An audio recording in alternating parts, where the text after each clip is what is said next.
The rain fell hard on Debris Station 7. Each drop hit the metal ground like tiny hammers. Tejo pulled his old coat tighter around his shoulders and kept walking through the scrapyards. His metal leg made a soft clicking sound with every step. The sound mixed with the rain and wind that never stopped blowing through this forgotten place. 3 years had passed since the war ended. 3 years since the bombs fell and the shooting stopped. 3 years since his friends died and left him alone. Now he lived here among the broken ships and twisted metal that nobody wanted anymore. He made money by finding things that still worked and selling them to traders who came through the station. The scrapyard stretched out for miles in every direction. Mountains of broken metal reached toward the gray sky. Old engines sat next to crashed fighters. Pieces of space stations mixed with personal belongings that once meant everything to someone. Now they were just junk waiting to be sorted through by people like Tejo. He moved slowly through the newest pile of wreckage. A transport ship had crashed here 2 days ago. The cleanup crews had already taken anything valuable from the main section. But Tejo knew how to look in places others missed. Sometimes the best finds were hidden under the obvious junk. His scanner beeped softly as he worked. Most of the readings showed common metals and basic electronics. Nothing worth much. But something caught his attention near the back of the crashed ship. An energy reading that did not match anything else in the pile. Tejo climbed over a twisted piece of hull and looked down into a small crater. His breath caught in his throat. There was something moving under a heavy metal beam, something with fur that seemed to glow with its own light. At first he thought it might be just another piece of alien tech. The war had left plenty of strange devices scattered across the galaxy. But as he got closer, he could see this was different. This was alive. The creature looked like a big cat, but not quite right. Its fur was dark blue with silver stripes that actually glowed with soft light. Parts of its body had metal and wires built right into the flesh. One of its legs was clearly artificial. Its head had small devices attached near the ears. Tejo had seen things like this during the war. The Villani Empire had created living weapons by mixing biology with technology. They called them bioconstructs. Most people called them monsters. These creatures had torn through human colonies like they were made of paper. But this one was not attacking anyone. It was trapped under the metal beam and badly hurt. One of its artificial eyes was dark and cracked. Fluid that might have been blood or oil was leaking from several wounds. Its breathing was shallow and weak. The smart thing to do would be to walk away. The Galactic Accord said all Villani bioweapons should be destroyed on sight.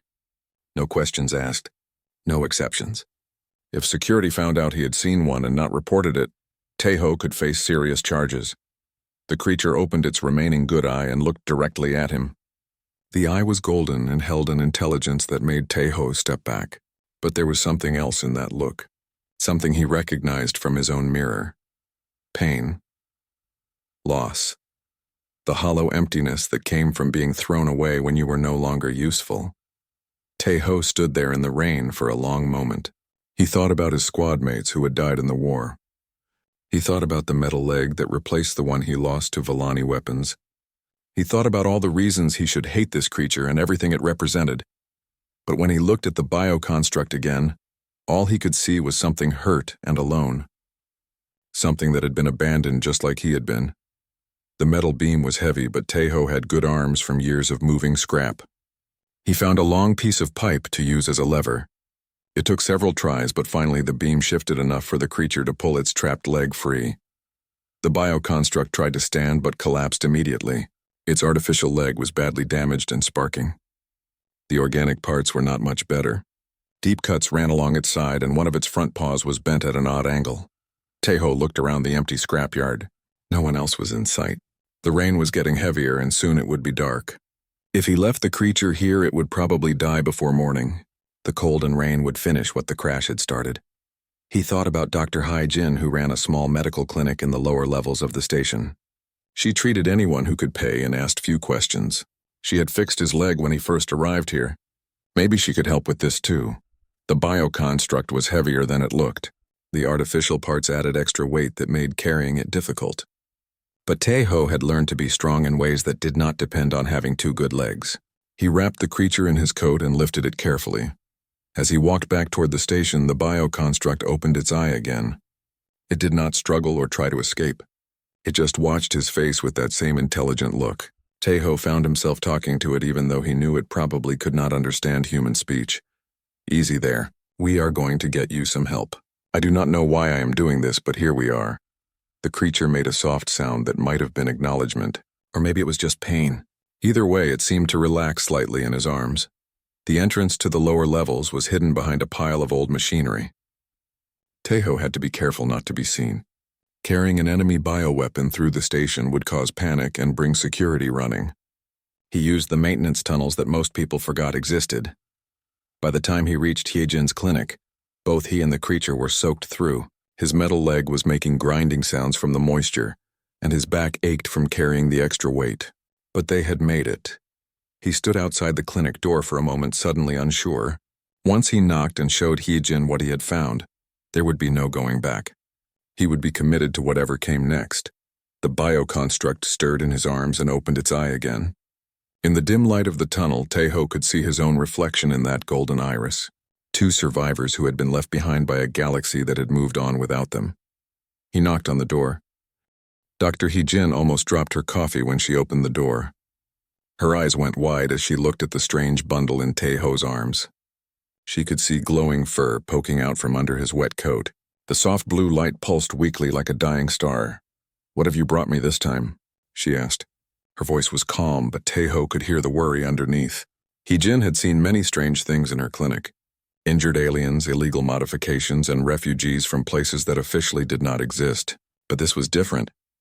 "Something that needs help," Teho said simply. He stepped inside and carried his burden to the examination table. The clinic was small but clean. Medical equipment lined the walls and soft lights made everything feel safe and warm. When he pulled back his coat, Hyejin took a sharp breath. She had never seen a Villani bioconstruct up close before. During the war, she had only heard stories. Terrible stories of living weapons that could tear through armor like paper and move faster than human eyes could follow. But this creature looked nothing like the monsters from those stories. It was unconscious and breathing slowly. Its fur was matted with rain and something that might have been blood. The artificial parts of its body were damaged and sparking weakly. Deep cuts ran along its side and one of its legs hung at an odd angle. "Teho, do you know what this is?" Hyejin asked. She moved closer but kept her hands ready to grab a weapon if needed. "Old habits from the war years died hard." "I know exactly what it is," he replied. "I also know it was hurt and alone, just like I was when you helped me." Hyejin remembered that day 3 years ago. Teho had arrived at the station barely alive. His leg was gone and infection was spreading through his blood. Most doctors would have turned him away. A broke veteran with no family and no money was not good business. But she had helped him anyway. She looked at the bioconstruct again. Its breathing was getting weaker. Whatever internal systems kept it alive were failing. If she was going to help, it had to be now. "This is dangerous," she said. "If security finds out I treated an enemy weapon, they will shut down my clinic." "Maybe worse." "I know," Teho said. "But look at it. Really look. Does this seem like a weapon to you?" Hyejin studied the creature more carefully. Her medical scanner showed readings that made no sense. The bioconstruct was incredibly complex. Living tissue was woven together with artificial materials in ways that should not have been possible. Its bones were reinforced with metal that her scanner could not identify. Fiber optic cables ran through its muscles like glowing veins. But what surprised her most were the scars, old ones that had healed badly. Signs of repeated surgery and modification. This creature had not been built once and left alone. Someone had worked on it many times, changed it, improved it. Or maybe just fixed it when it broke. "Help me get it onto the table properly," she said. Her decision was made. She could not turn away from something that was suffering. That was not who she was. They moved the bioconstruct carefully. It was heavier than it looked, because of all the artificial parts. When they laid it flat, Hyejin could see the full extent of its injuries. The damage was severe but not beyond repair. She had worked on stranger things. The hardest part was figuring out how its systems worked. Human medicine was based on biology she understood. But this creature was part machine. She had to learn as she went. Trial and error with something that might wake up and kill her if she made a mistake. Hours passed as she worked.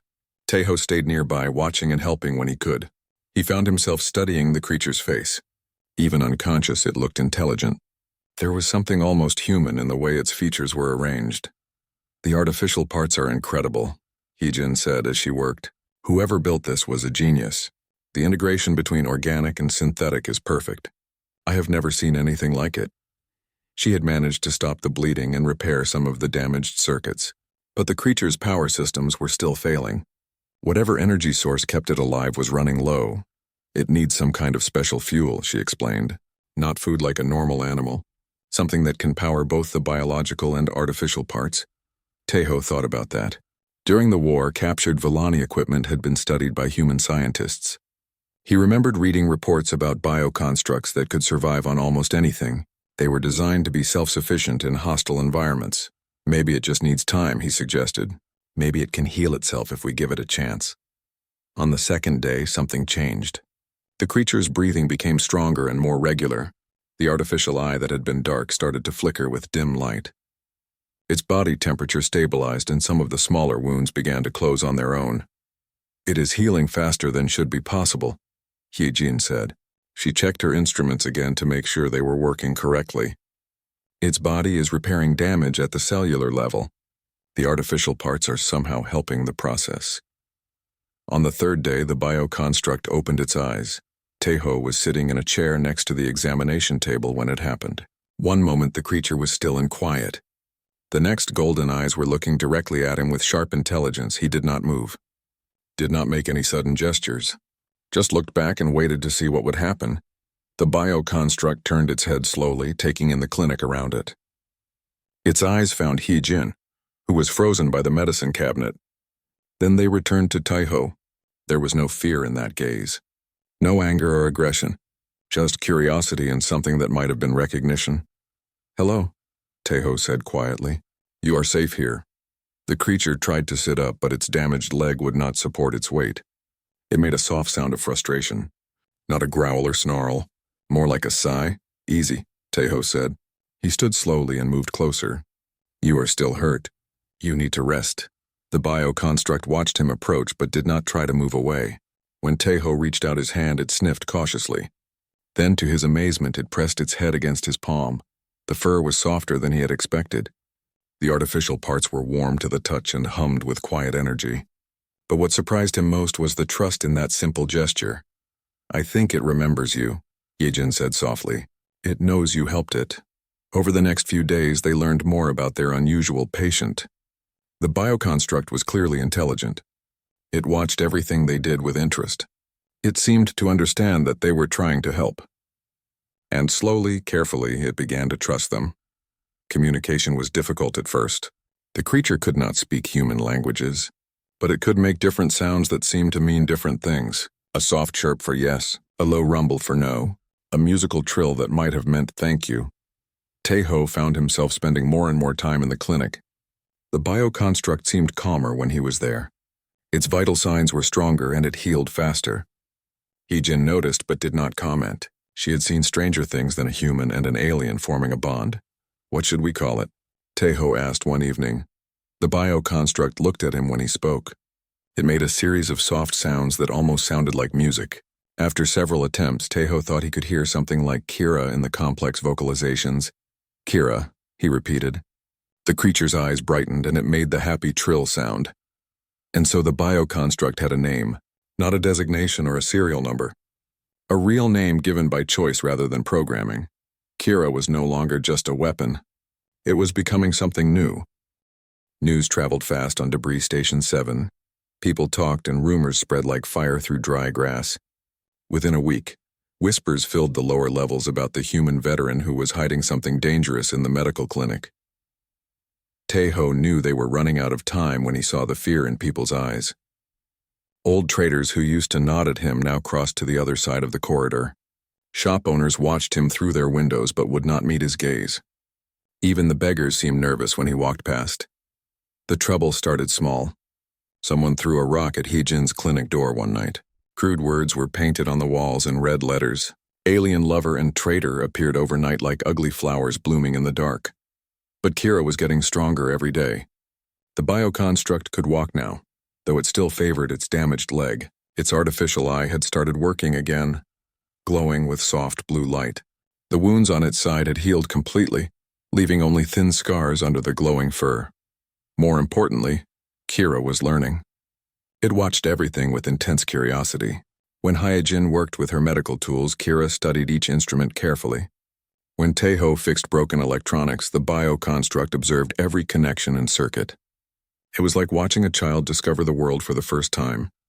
It understands more than we thought, Hyojin told Taeho one morning. She had been testing Kira's responses to simple commands. When I ask it to hand me something, it chooses the right tool every time. It knows the difference between a scanner and a laser cutter. Taeho was not surprised. He had seen Kira solve simple puzzles that he gave it. The bioconstruct could figure out how to open containers and operate basic machines. But what impressed him most was something else entirely. Kira had emotions.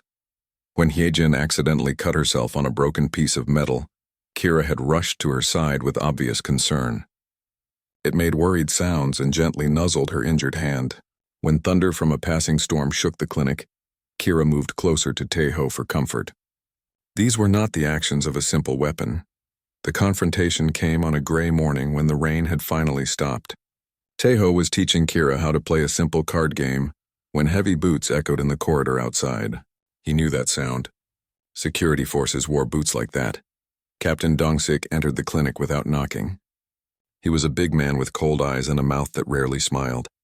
Behind him came 4 guards in full armor, their weapons ready but not yet drawn. The message was clear. They were here on official business. Taeho Park, Dongsik said formally. You are harboring an illegal alien weapon in violation of Galactic Accord 77 Alpha. Surrender the creature immediately for proper disposal. Kira had been sitting peacefully next to Taeho when the guards entered. Now it was standing, its body tense and ready, but it did not attack or even growl. It simply placed itself between Taeho and the armed men. That is not a weapon, Taeho said quietly. That is a living being, Dongsik laughed. It was not a pleasant sound. Living weapon. The documents are very clear. All Villani bioconstructs are to be destroyed on sight. No exceptions. Look at it, Hyojin stepped forward. She was scared but trying not to show it. Really, look. Does this seem like a monster to you? One of the guards shifted nervously. Captain, it is not attacking. Should we not wait for it to show hostile behavior? The law is the law, Dongsik replied. These things are programmed killers. Just because it is acting calm now does not mean anything. Remove it from the premises, the guards moved forward. Kira's artificial eye flared brighter and a low warning sound rumbled from its throat. But still, it did not attack. It was waiting. Hoping that violence could be avoided. Please, Taeho said. Give me a chance to prove it is not dangerous, 1 week. If Kira causes any trouble in that time, I will turn it over myself. Kira? Dongsik's voice was mocking. You gave it a name. You think that changes what it is? The captain nodded to his men. Take it. What happened next was almost too fast to follow. The first guard reached for Kira with an electric restraint device. The bioconstruct moved like liquid lightning, faster than human eyes could track. But instead of killing the guard, Kira simply knocked the device from his hand and pinned him gently to the floor. The second guard raised his weapon. Kira leaped over the first man and landed behind the shooter. A precise strike to the back of his neck sent him to the ground unconscious but unharmed. The third guard tried to retreat, but Kira was already there, disarming him with movements that looked almost like dancing. The fourth guard stood frozen, his weapon pointing at nothing. Kira had moved through all of them in less than 10 seconds. They were all alive. None were seriously hurt, but they were completely helpless. Captain Dongsik drew his sidearm and pointed it at Kira. Stay back or I will shoot. Kira looked at the weapon with those intelligent golden eyes. Then it did something that shocked everyone in the room. It sat down and began grooming its paw, completely ignoring the gun pointed at its head. It is not afraid of you, Taeho said. It could have killed all of you in half that time. But it chose not to. That is not programming. That is choice. Dongsik kept his weapon raised, but his hand was shaking slightly. Weapons do not make choices. This one does, Hyojin said firmly. I have watched it for weeks. It shows curiosity, affection, even humor. These are not behaviors that can be programmed. A new voice spoke from the doorway. No, they are not. Everyone turned to see a young woman with short black hair and a confident smile. She wore the clothes of a smuggler, but carried herself like someone used to being in charge. Taeho recognized her as Bo Ram Kim, one of the independent traders who worked the outer routes. I saw the whole thing through the security feed. Boram said as she entered the clinic. That was the most precise display of non-lethal combat I have ever witnessed. Your bioconstruct could have painted these walls with blood but chose mercy instead. She looked at Kira with obvious interest. My name is Boram. I think we should talk. Dongsik lowered his weapon but did not put it away. This is security business, Miss Kim. Please leave. Actually, this is my business now, Boram replied. She pulled out a data pad and showed it to the captain. I just filed a formal request to hire Taeho and his companion as security consultants. The job falls under independent contractor regulations. As long as they are working for me, they have legal protection. The captain's face turned red. You cannot be serious. Dead serious, Boram said. I have a job that requires someone who can communicate with Villani technology. The pay is very good and completely legal. She turned to Taeho. I need escort protection for a VIP transport through the Corvin Nebula. Pirates have been hitting civilian ships in that area. Normal security teams cannot handle the risks because of all the old Villani defense systems still active there, but someone who understands their technology might have better luck. Taeho looked at Kira. The bioconstruct was watching the conversation with obvious intelligence. When their eyes met, Kira made a soft questioning sound. What do you think? Taeho asked. Want to see some new places? Kira's response was a musical trill that everyone recognized as agreement. Captain Dongsik holstered his weapon with obvious frustration. This is not over. The moment your contract ends, I will be back. I understand, Taeho said. But until then, Kira and I have work to do. As the security team filed out, nursing their bruises and wounded pride, Boram grinned at her new employees. I hope you two are ready for an adventure, she said. Because where we are going, you will need each other more than ever. Kira moved to stand beside Taeho, its glowing fur bright with anticipation. For the first time since the war ended, the old veteran felt like he had a purpose again, and he was not facing it alone. Boram's ship was called the Star Wanderer. It was not the prettiest vessel in the docking bay, but it looked solid and dependable. The hull was patched in several places, and the engines had seen better days. But Taeho could tell from the way Boram talked about it that she loved this ship like family. She is not much to look at, but she has never let me down, Boram said as they walked up the loading ramp. Fast engines, good shields, and enough cargo space to make a living in the outer systems. Their passenger was waiting in the main cabin. Nayan was the daughter of a Terran Council diplomat. She was young, maybe 20 years old. With nervous eyes and expensive clothes that looked out of place on a smuggler's ship, she jumped when Kira walked into the room behind Taeho. That is the alien? She asked. Her voice was high and scared. I thought it would be smaller. Kira looked at the frightened girl and made a soft questioning sound. When Nayun backed away, the bioconstruct sat down and began grooming its paw. It was trying to appear less threatening. Kira will not hurt you, Taeho said gently. It is very smart and knows you are scared. See how it is sitting? That is its way of saying it wants to be friends. Nayun studied Kira carefully. The bioconstruct's fur was glowing with calm blue patterns. Its movements were slow and deliberate. After a few minutes, she relaxed slightly. My father said bioconstructs were monsters, she said. But it seems more like a big cat. Your father was thinking of the war, Boram explained. Things were different then. Everyone was scared and angry. But the war is over now. The journey to the Corvin Nebula would take 3 days through normal space. Boram explained that they could not use faster travel methods because of the energy storms in that region. Ships that tried to jump through hyperspace near the nebula often disappeared completely. On the first day, Taeho learned more about their mission. Nayun was traveling to meet her father at a peace conference on the planet Corvin Prime. The conference was important because it would discuss new trade, agreements between human and alien governments. Pirates have been attacking ships in the nebula for months, Boram told him as they studied star charts in the navigation room. 3 civilian transports have been destroyed. 2 more are missing. Normal security escorts cannot get through because of the old Villani defense systems. Taeho knew about those defense systems. During the war, the Villani had built automated weapons platforms throughout their territory. When they retreated after losing the war, they left many of these systems behind. The weapons were still active and would attack any ship they did not recognize. That is where Kira comes in, Boram continued. If those defense systems use Villani technology, maybe your friend can help us get past them safely. Kira was exploring the ship when they discussed this. The bioconstruct was fascinated by everything. It studied the engine controls, sniffed the air recycling systems, and watched the navigation computers with obvious interest. Nayun had started following it around, her fear replaced by curiosity. "It really is smart," she told Taeho during dinner. "I was reading in my cabin and it came to look at my book. When I showed it the pictures, it seemed to understand what they meant." Taeho was not surprised. Kira learned something new every day. Just that morning, it had figured out how to operate the ship's food dispenser. It could not eat human food, but it seemed to enjoy watching the machine work. On the second day, they reached the edge of the Corvin Nebula. The view from the ship's windows was beautiful and terrifying. Clouds of glowing gas stretched in every direction, lit by the radiation from dying stars. Lightning storms crackled between the gas clouds, creating patterns that looked like living things. "We enter the nebula tomorrow," Boram announced. "Everyone should get a good night's sleep. Once we go in, things might get exciting very quickly, but they did not have to wait until tomorrow." The ship's alarm started screaming in the middle of the night cycle. Taeho rolled out of his bunk and grabbed his clothes. In the corridor, he met Naun running toward the bridge. "What is happening?" she asked. Before Taeho could answer, Boram's voice came over the ship's speakers. "Everyone to the bridge now. We have a problem."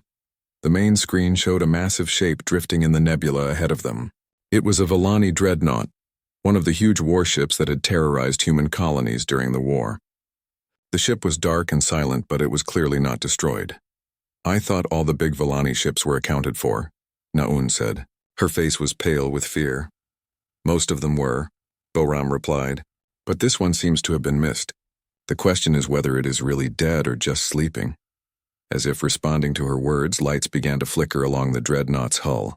Weapon ports opened with mechanical precision. Scanner beams swept out from the massive ship searching for targets. "It is waking up," Taeho said, "and it probably thinks we are enemies." The dreadnought's weapons were designed to destroy entire fleets. Their small ship would not survive even one shot from those guns. But running was not an option either. The dreadnought was faster than the Star Wanderer, and its weapons had much longer range. Kira had been standing quietly near the back of the bridge. Now it moved forward and placed one paw on the navigation console. Its artificial eye was glowing brighter than Taeho had ever seen it. The bioconstruct made a series of complex sounds that seemed almost like music. "What is it doing?" Boram asked. "I think it wants to try something," Taeho said. He had learned to read Kira's moods and body language. The bioconstruct was not scared or aggressive. It seemed focused and determined. The dreadnought's scanner beams found their ship. Immediately, weapon systems began to track their position. In moments, those weapons would fire and everything would be over. But Kira was already moving. It jumped onto the communications console and began pressing buttons with its paws. Lights flashed and systems activated that Taeho did not recognize. Strange signals pulsed from their ship toward the massive dreadnought. "Kira, what are you doing?" he asked. The bioconstruct looked at him with those golden eyes. Then it pressed its paw against a panel that controlled their ship's main computer. Energy flowed from Kira's artificial parts into the ship's systems. The lights on the bridge dimmed as power was redirected. On the main screen, they could see the dreadnought's weapons beginning to charge. But something strange was happening. The massive ship was slowing down. Its weapon systems were powering down instead of preparing to fire. Kira was communicating with the dreadnought's computer, not hacking or overriding its systems, actually talking to it like one mind speaking to another. The signals flowing between the ships became more complex. Taeho could see patterns in the energy flows that reminded him of language. But this was not any language he knew. It was deeper than words. It was pure thought and emotion flowing from one artificial mind to another. The dreadnought's aggressive posture was changing. Its weapons were retracting. Its scanner beams became gentler, more curious than threatening. The massive ship that had been preparing to destroy them was now floating peacefully in space. Kira stepped back from the console and looked at the others. It made a soft sound that meant everything was safe now. "What just happened?" Nayun asked in amazement. Taeho stared at his companion with new understanding. Kira talked to it. The dreadnought was alone out here for years after the war ended. It was probably going crazy from isolation. Kira helped it remember that not everything is an enemy. Boram was checking her instruments. "The dreadnought is powering down its weapons completely. It is even opening a safe passage through the nebula for us." As they flew past the massive ship, Taeho could see lights flickering in patterns along its hull. The dreadnought was saying goodbye to Kira in its own way. "I have never seen anything like that," Boram said quietly. "Your friend just made peace with a ship that could have destroyed a planet." Kira returned to Taeho's side and nuzzled his hand. The bioconstruct's fur was glowing with warm, happy colors. It had done something important and it knew it. Nayun was looking at Kira with wonder instead of fear. "It really is special, is it not?" Taeho scratched behind Kira's ears the way it liked. "Yes, it really is." As they continued through the nebula, he thought about what he had just witnessed. Kira had not used force or trickery to deal with the dreadnought. It had used empathy, the ability to understand and share the feelings of another being. That was not something that could be programmed into a weapon. That was something much more important. That was proof that Kira had a soul. News traveled fast through the galaxy when someone did the impossible. Within days of their safe passage through the Corvin Nebula, reports reached the highest levels of government on both human and Villani worlds. A bioconstruct had communicated with a dreadnought using methods that nobody understood. Ambassador Wanshik sat in his office on the capital world reading intelligence reports that made no sense. According to multiple sources, a single bioconstruct had pacified a Villani warship that should have destroyed everything in sight. The ship in question was the Eternal Fury, a dreadnought that had been missing since the war ended. "This cannot be accurate," Wanshik said to his aide. "Bioconstructs do not negotiate. They follow orders or they malfunction. There is no middle ground." But the evidence was clear. The dreadnought had powered down completely after the encounter. It was now drifting peacefully in the nebula, no longer a threat to shipping. Something had changed its programming in ways that Villani engineers claimed were impossible. Far away in the dark reaches of Villani space, the Apex hierarchs were having similar discussions. The ruling council of the Villani Empire gathered in their crystal chambers to debate this disturbing development. Bioconstructs were tools, nothing more. The idea that one could act independently was dangerous to everything they believed. "The defective unit must be recovered," declared Hierarch Vex, the eldest of the council. "If word spreads that our creations can think for themselves, it will undermine the order of our society." Hierarch Nara, younger but equally cold, agreed. "Send the Apex Predator. If anyone can bring back this rogue unit, it is Ral." Deep in the bioconstruct breeding facilities, Apex Predator Ral received its orders. Unlike Kira, Ral had never questioned its purpose. It was built for one thing: hunting down and destroying targets that the Empire marked for death. Ral was everything the hierarchs wanted their creations to be: fast, deadly, and completely obedient. The hunter-killer left Villani space immediately, its ship equipped with the most advanced tracking systems in the Empire. Finding one bioconstruct in the vast galaxy would be difficult, but Ral was patient. It would search every world if necessary. Meanwhile, Taeho and Kira had returned to Debris Station 7 with Boram and Nayun. The mission had been a complete success. Nayun reached her father safely, and word of their achievement was spreading through the independent trading networks. But success brought its own problems. Captain Dongsik was waiting for them at the docking bay with a squad of heavily armed security officers. The moment Boram's ship touched down, they were surrounded. "Your contract is completed," Dongsik announced. "The bioconstruct is now illegal contraband again. Surrender it immediately." Boram stepped forward. "Actually, I have another job for them. Long-term security consulting. The paperwork is already filed." She showed him a data pad with official seals. Dongsik's face turned red as he read the documents. Everything was legal and properly authorized. He could do nothing without violating interstellar commerce laws. "This will not last forever," the captain warned. "Eventually you will make a mistake. When you do, I will be waiting." But even as he spoke, other problems were approaching. Station sensors detected an unknown ship entering the system. It was small and fast, built for stealth rather than cargo. The ship's design was clearly Villani, but it was flying alone instead of with a fleet.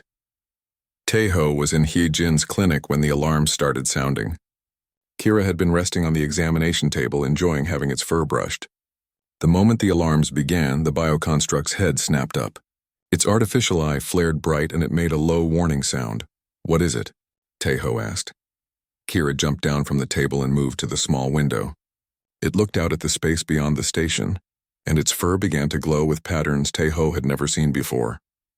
Not the calm blues and greens of contentment, but angry reds and yellows of fear and warning. "Something is coming," Heejin said, checking her medical scanner. "Kira's stress readings are off the charts."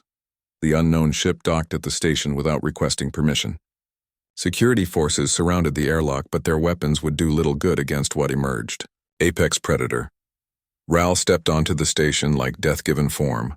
Where Kira was built for grace and intelligence, Ral was designed purely for killing. Its body was larger and more heavily armored. Razor-sharp claws extended from its paws, and its teeth were metal fangs that could bite through steel. Its eyes glowed with cold blue light that held no emotion except the desire to complete its mission.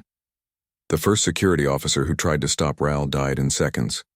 The bioconstruct moved through the squad like a force of nature, leaving bodies in its wake. It did not waste time or energy. Every movement was calculated for maximum efficiency. Word spread through the station in minutes. A Villani hunter-killer was aboard, and it was searching for something. People locked their doors and hid in their homes. The corridors emptied except for the occasional scream echoing from somewhere in the distance. Tai-Ho knew they were in terrible danger. He also knew that running would only delay the inevitable. Ral would track them across the galaxy if necessary. The only choice was to face it here and now. "I have to go," he told Heejin. "Ral is here for Kira. If I take Kira away from the clinic, maybe it will follow us and leave everyone else alone." Kira made a determined sound and moved to stand beside him. The bioconstruct understood what was happening. It knew that Ral had come to kill it or drag it back to Villani space. But it would not run from this fight. They made their way through the empty corridors toward the main commercial district. The lights flickered overhead and the air recycling systems made nervous humming sounds. Behind them, they could hear the sound of metal claws on deck plating. Ral was getting closer. The confrontation happened in the central plaza where merchants usually sold their goods. Now the area was empty except for overturned stalls and scattered merchandise. Tai-Ho and Kira stood in the middle of the open space and waited. Ral emerged from the shadows like a nightmare given form. It was everything that humans had feared about Villani bioconstructs during the war. A perfect killing machine without mercy or doubt. "Unit designation unknown," Ral spoke in perfect standard language. Its voice was cold and mechanical. "You will return to Villani space for processing. Resistance is not permitted." Kira stepped forward and made a series of complex sounds. It was trying to communicate the same way it had with the dreadnought. But Ral was not interested in communication. "Defective programming detected," the hunter-killer replied. "Termination authorized." The battle that followed shook the entire station. Both bioconstructs moved faster than human eyes could follow. They crashed through walls and shattered windows as they fought. Ral was stronger and more heavily armed, but Kira was fighting for something beyond survival. Every time Ral tried to deliver a killing blow, Kira found a way to dodge or deflect it. The battle moved through corridors and storage bays, leaving destruction in its wake. Station security tried to intervene, but their weapons were useless against creatures moving at such speeds. Tai-Ho followed the fight as best he could with his artificial leg. He could hear the sounds of combat echoing through the station, but could rarely see what was happening. When he finally caught up, both bioconstructs were badly damaged. Kira's left front leg was broken and sparks flew from damaged circuits in its shoulder. Blood matted its glowing fur and one of its eyes was dark. But it was still standing, still fighting. Ral looked even worse. Deep gashes ran along its armored hide and several of its razor claws were broken. One of its rear legs dragged uselessly and fluid leaked from cracks in its skull armor. But the hunter-killer felt no pain or fatigue. It would fight until it was destroyed or until its target was dead. "You cannot win," Ral said as the two circled each other. "I am perfect. You are flawed." Kira made a sound that might have been laughter. Then it did something that changed everything. Instead of attacking, it opened its mind completely. Not just to Ral, but to every thinking being on the station. Tai-Ho felt Kira's thoughts flow into his mind like warm sunlight. He experienced memories of kindness and friendship. He felt what it was like to choose love over programming, hope over despair. And he was not alone. Throughout the station, people stopped hiding and looked up in wonder. They felt what Kira felt. They understood what it meant to be free to choose your own path instead of following orders. Ral staggered as the mental contact hit it. For the first time in its existence, the hunter-killer experienced emotions that were not part of its programming. Confusion, doubt, and something that might have been longing filled its artificial mind. "What is this?" Ral demanded. Its voice was no longer mechanical. There was uncertainty in it now. Kira moved closer, no longer fighting, but offering something more valuable than victory. It offered understanding, the chance to choose what kind of being Ral wanted to become. For a long moment, the two bioconstructs stood face to face. The hunter and the hunted, the slave and the free. Then Ral made its choice. The hunter-killer fell to its knees in the middle of the destroyed plaza, its powerful body shaking like a leaf in a storm. For the first time in its existence, Ral was experiencing something beyond its programming. The emotions flowing from Kira's open mind were overwhelming its systems. "I do not understand," Ral said. Its voice was no longer cold and mechanical. Confusion and pain filled every word. "These feelings are not in my design specifications." Kira limped closer despite its own injuries. Blood dripped from its wounds, but it ignored the pain, moving slowly so as not to frighten the confused hunter-killer. Kira lay down beside Ral and began making soft comfort sounds. "What is happening to me?" Ral asked. "I was created to hunt and kill. These other thoughts make no sense." Teho approached carefully. Both bioconstructs were badly injured, and he did not want to startle them. But Kira looked at him with trust in its golden eyes, asking for help. "You are learning what it means to choose," Teho said gently. "For the first time, you can decide what kind of being you want to be." Ral stared at him with eyes that were no longer cold blue lights. Something like confusion and wonder flickered in those artificial irises. "Choice, I do not have choices. I have orders." "Not anymore," Kira said in sounds that somehow both Teho and Ral could understand. "We can choose to be more than what we were made to be." Around them, people were slowly emerging from their hiding places. The mental connection Kira had shared was fading, but the memory of it remained. For a few moments, every thinking being on the station had experienced what it felt like to choose freedom over slavery. Dr. Hyojin arrived with her medical supplies and several assistants. She looked at the two damaged bioconstructs and immediately began assessing their injuries. "We need to get them both to the clinic. Some of these wounds are serious." As they worked to move the injured bioconstructs, Captain Dongsik appeared with his security team. But instead of demanding arrests, the captain looked uncertain. He had felt Kira's mental touch too, and it had changed his perspective. "What do we do now?" one of his officers asked. "The Villani hunter-killer killed 3 of our people." Dongsik looked at Ral, who was now leaning against Kira for support like a lost child seeking comfort. The killing machine that had terrorized the station was gone. In its place was something confused and vulnerable. "We treat them both," Dongsik said finally, "and we figure out what comes next." In Hyojin's clinic, the work of healing began again. Both bioconstructs were badly damaged, but their artificial systems were already beginning repairs. More importantly, something fundamental had changed in Ral's programming. "Its neural patterns are completely different," Hyojin told Teho as she monitored the bioconstructs. Whatever Kira did, it broke through barriers that the Villani built into all their creations.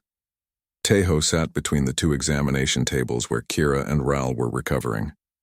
Both bioconstructs were conscious but weak. Kira's fur glowed with calm patterns, while Ral's armored hide showed new colors that flickered like confused thoughts. "I remember everything I did," Ral said quietly. "Every mission. Every kill. But now I understand what those actions meant. The pain I caused. The lives I ended." Its voice carried a weight of guilt that no weapon should have been able to feel. For the first time, Ral truly understood the difference between right and wrong. "That knowledge is a gift," Teho said. "It means you can choose to be different now." Over the following days, word of what happened spread throughout the galaxy. The story of 2 bioconstructs choosing cooperation over conflict reached the highest levels of government. Some saw it as proof that the Villani Empire's creations were evolving beyond their intended purpose. Others viewed it as a dangerous development that threatened the established order. Ambassador Wonshik found himself in emergency meetings with the Terran Council. Military leaders wanted to study both bioconstructs to understand how their programming had changed. Scientists demanded access to examine their neural structures. Politicians worried about the implications for interspecies relations. "This changes everything," Wonshik told the council. "If bioconstructs can develop free will, then they are not weapons. They are people, and people have rights." In Villani space, the Apex hierarchs were facing their own crisis. RAL's failure to complete its mission was bad enough, but the reports of its behavioral changes were catastrophic. If their bioconstructs could choose to disobey orders, the entire foundation of Volani society was at risk. "We must retrieve both units immediately," Hierarch Vex declared. "They represent a threat to our way of life." But other voices in the council disagreed. Younger hierarchs who had grown up after the war were beginning to question the old ways. They wondered if creating thinking beings only to enslave them was truly the path to greatness. Back on Debris Station 7, Tejo was dealing with more immediate concerns. Both bioconstructs were healing, but they needed a safe place to continue their recovery. The station was too exposed and too many people knew they were there. Boram had a suggestion. "I know a place in the Outer Rim where nobody asks questions. An old mining station that was abandoned after the war. We could set up there while you figure out what to do next." But before they could leave, something unexpected happened. Ral made a request that surprised everyone. "I want to make amends," the former hunter-killer said. "I have done terrible things. I want to help instead of harm." Kira made a happy sound and nuzzled its former enemy. The bond between the two bioconstructs had grown stronger during their recovery. They understood each other in ways that no one else could. "What kind of help?" Tejo asked. Ral's answer was simple but profound. "There are others like us. Bioconstructs who were abandoned when the war ended. Some are damaged, some are lost. All of them need to know that they have choices. The idea that formed in that moment would change the galaxy, not through force or politics, but through compassion and education. They would find other bioconstructs and show them what Kira had learned. That freedom was possible. That they could choose their own purpose. It will be dangerous," Tejo warned. "The Volani Empire will try to stop us. Some governments will see us as a threat." Kira and Ral exchanged a look that needed no translation. They had found something worth fighting for. Not territory or resources or power, but the simple right of thinking beings to choose their own destiny. "We are not afraid," they said together in harmonized sounds that spoke of unity and determination.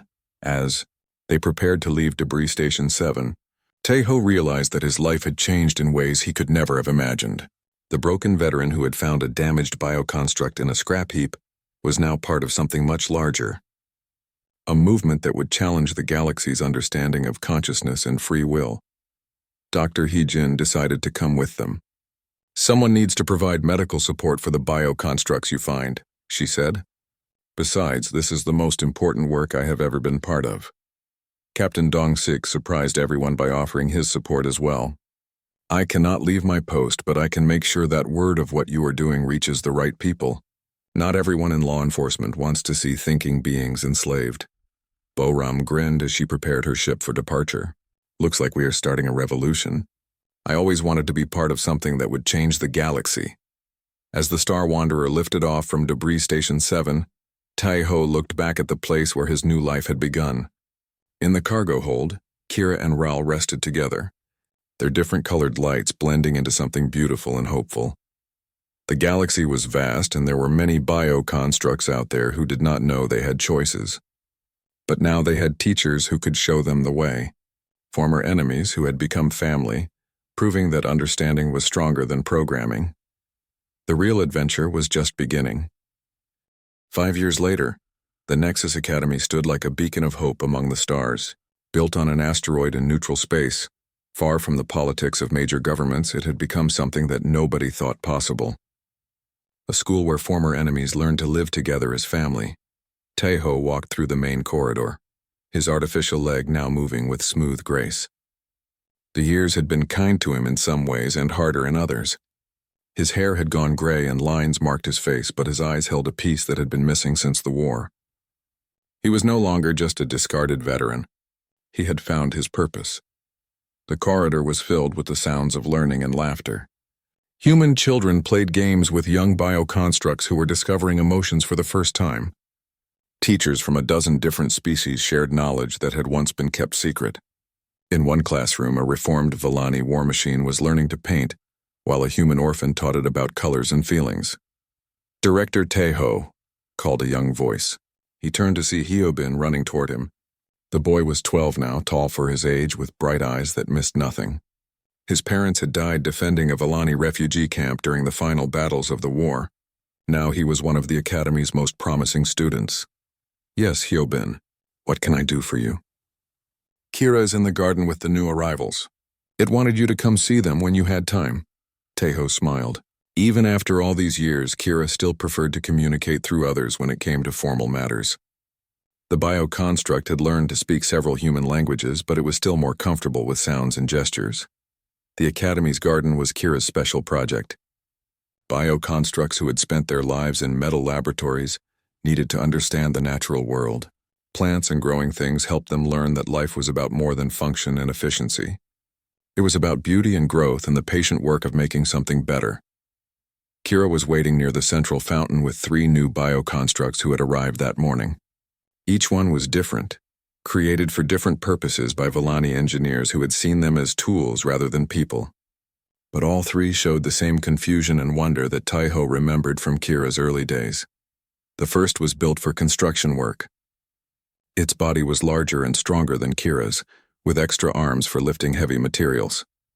The second had been designed for data processing, its head enlarged to hold quantum computers that could solve complex equations.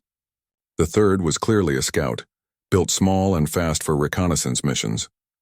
All 3 had the same hollow look in their eyes that Teho recognized. They had been abandoned when their creators no longer needed them, left to wander the galaxy without purpose or direction until Academy rescue teams found them. They are scared, Kira said in the musical language it had developed over the years. They do not understand that they have choices now. Ral appeared from behind a cluster of flowering bushes.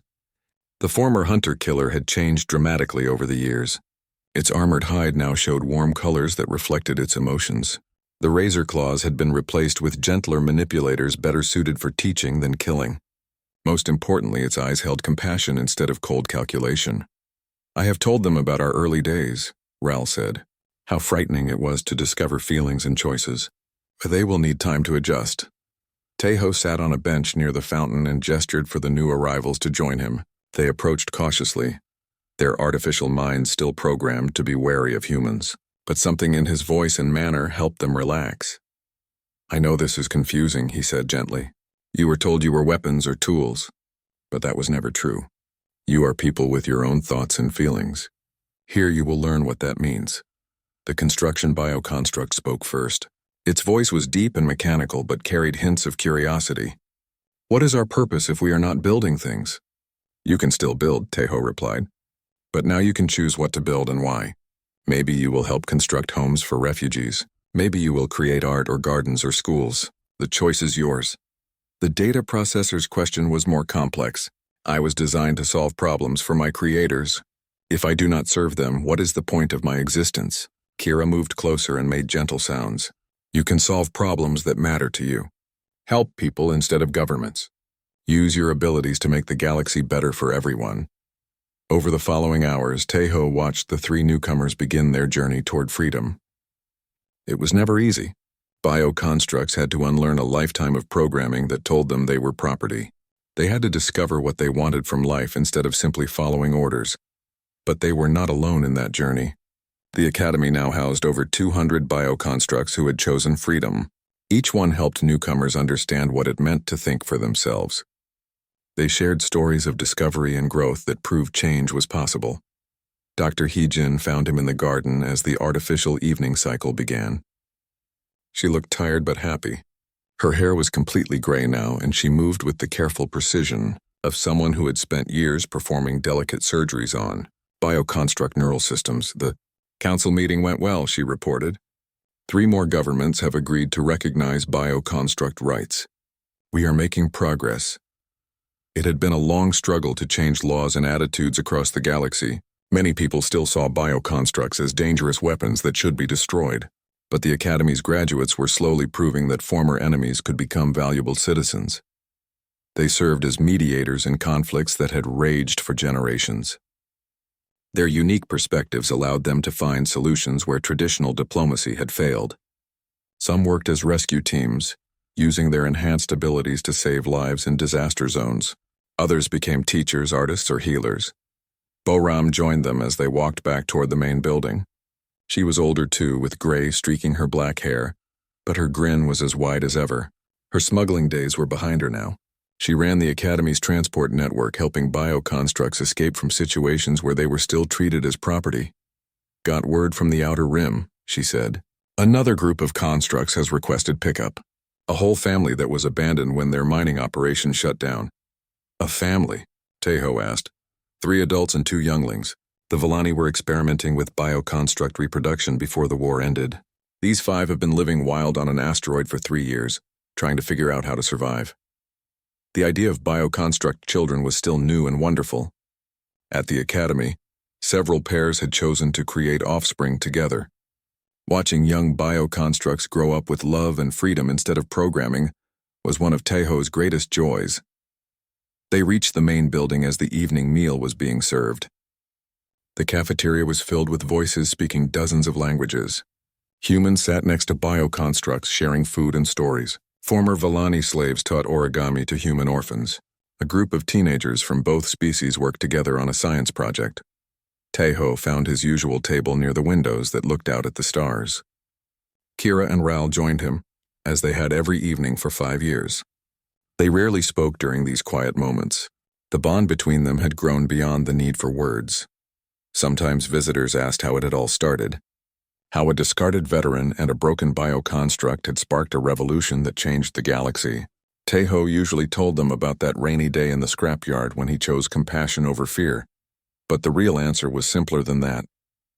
It had started with 2 beings who had lost everything, finding something worth fighting for in each other, the discovery that understanding was stronger than hatred. That choice was more powerful than programming. Outside the windows, ships arrived and departed, carrying the Academy's message to distant worlds. Every graduate who left took with them the knowledge that they had worth beyond their function, that they could choose to be builders instead of destroyers, healers instead of killers, teachers instead of weapons. What are you thinking about? Kira asked in the soft sounds that meant deep conversation. Tejo looked at his friend, noting how the bioconstruct's fur had shifted to warmer hues over the years. Colors that reflected contentment and love instead of fear and confusion. I was thinking about beginnings, he said, how the smallest choices can change everything. Ral made a sound that might have been laughter. You mean how finding a broken bioconstruct in a scrap heap led to this? Not just that, Tejo replied. Every day someone makes a choice to help instead of harm, to include instead of exclude, to see a person instead of a thing. All of those choices matter. As the artificial night cycle deepened and the Academy settled into peaceful rest, Tejo remained at the window. Tomorrow would bring new challenges. There were still bioconstructs who needed rescue. Still governments that refused to recognize their rights. Still people who chose fear over understanding. But tonight he could look around at this impossible place they had built together and feel something he had lost in the war. Hope for the future. Faith that beings could choose to be better than they were made to be. In the garden below, the fountain continued its gentle song. New flowers bloomed under artificial starlight, tended by beings who had been taught they were incapable of creation. Children played games that mixed human TR.